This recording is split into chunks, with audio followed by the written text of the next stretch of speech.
Okay, next point it will be identify security risks in the development and maintenance of a program code. Identified components of physical security. First of all, we need to know what exactly we need to secure. As you know, we always have an input and output devices for a computer. Um, there is a lot of ways that we can be infected. Believe it or not, you can be infected for any of these devices. Yeah, but usually it's always by USB memories. How we can prevent from that? Usually, we need to be careful about our MAC address. Um, and the MAC address, as you know, they have 6 sets of numbers. The first three it will be from the brand of the company. Imagine that, for example, it could be this number. It could be the Mac. Another it can be the Bell, Dell. So the three sets of numbers it will be first for the brand of the computer, and then the last three it will be the address from or our own address. So in conjunction, um, we will have six sets of numbers. How we can prevent of that? Well, I can show you this website that help you if you don't know how the software. Actually, I think you need to pay it, but it's very good because usually the FBI use this one to prevent from hacking. Uh, Actually, for example, but first of all, you need to know what exactly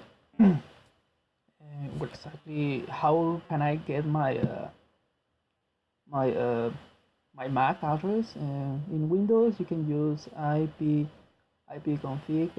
/all. It will show you all the Macs that you have in the computer.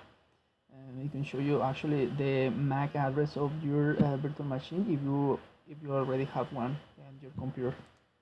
There is another software that um, you can download the software and they can change you the MAC address. It's very convenient because if you can change the MAC address, it will be very hard for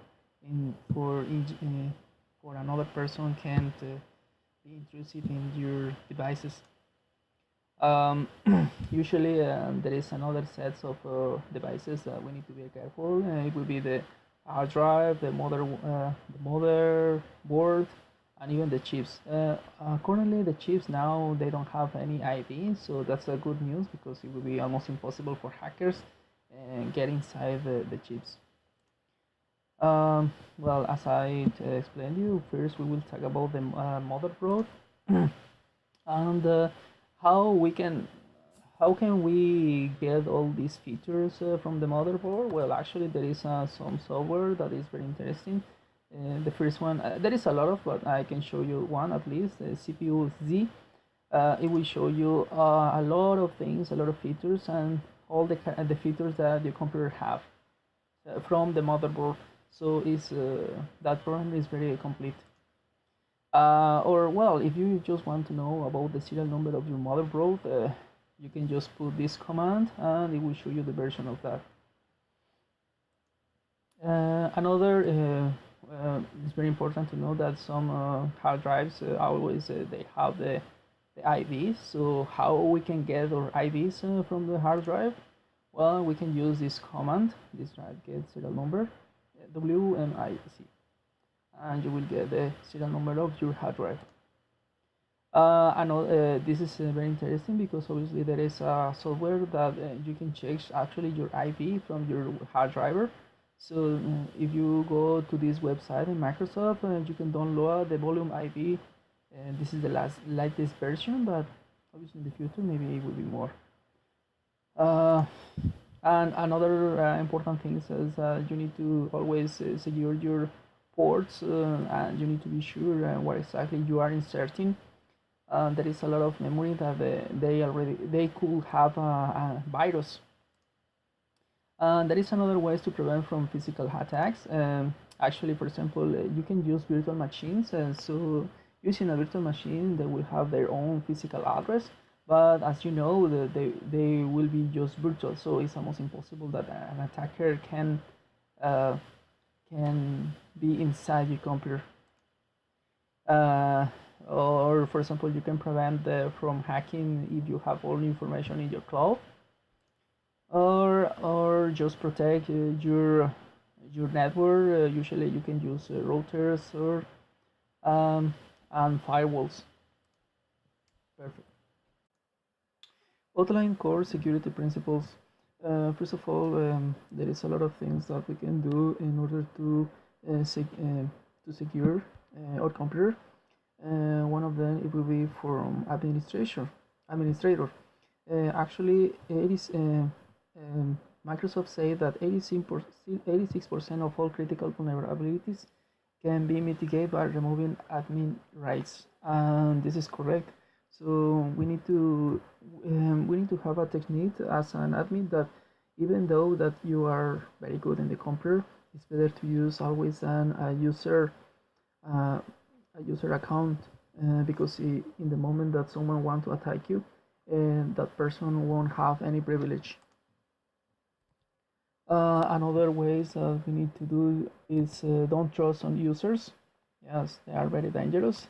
Actually, even though this baby can have better skills than another user input. Um, Another way is that always back up storage.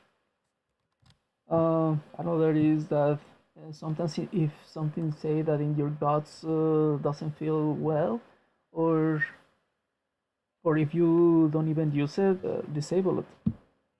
And finally, assume that all the external systems are insecure. Sometimes we trust in, because we are working in the same company, we trust of database of the company that is like in another province in Manitoba or Quebec, but we will need to be sure that always have firewalls and always be um, on trust, even in of our own network. Finally, identify the need for server protection. Well, usually we need to identify one of the important things. It would be the HPAC for fire prevention.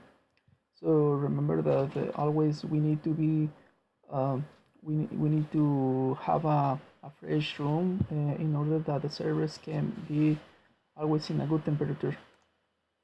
Uh, Actually, we can go to the website and see if, for example, if our server have a certification. You can go to the sslabs.com and you can see if what kind of certification your DNS have. In this case, I've just type google.com, and as you can see, you can see the IP um, and the and other features. And he said that, well, actually it has a grade 8, so the certification is one of the best. Remember that, as always, don't trust on the users, like the last subtopic too. Remember that it will be an encryption address diagram. Sorry, just an encryption of rest. What does that mean? Means that basically means protecting data that's not moving through networks. The protection in this case is offered via encryption.